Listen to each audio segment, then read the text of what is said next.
Here's part 2 of my Cybermat build. Only nearly a 2-year wait before part 2. Apologies for that. But he got shoved in a cupboard when other projects come along and I promptly forgot about him. But anyway, he's been dug out and resurrected, so to speak. So here we go then. Quick recap since last time, because I don't blame you for completely forgetting. Cybermat, based on the 60s version of Doctor Who. My own riff on it, so it's not going to be completely accurate.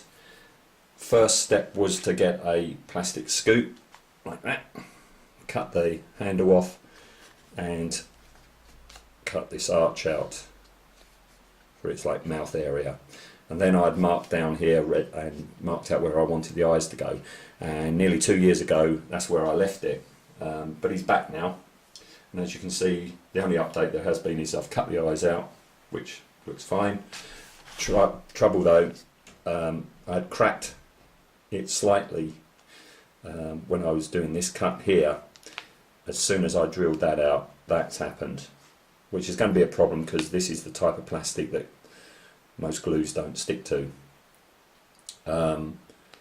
So next step, which will be soon I promise, is put the eyes in, and for the eyes I've decided to use yo-yo halves stuck through from inside so they stick out a little bit.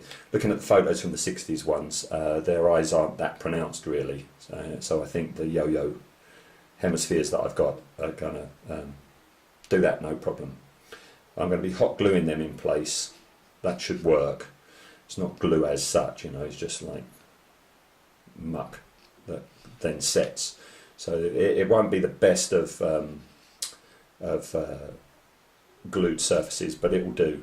And also I'm going to be gluing behind that crack, and it won't be until I put primer on until I see whether that crack is still pronounced. I hope it won't be that pronounced, but I've got a feeling it will be. If that's the case and rubbing it doesn't get rid of it, I've got a bit of a problem there. But I think I'll get around that by actually using texturized paint for the surface. Instead of it being like a chrome silvery surface, it will still be silver, but it might be having a bit of a textured surface to it. Different from the 60s version, but as I say, this is my riff on it.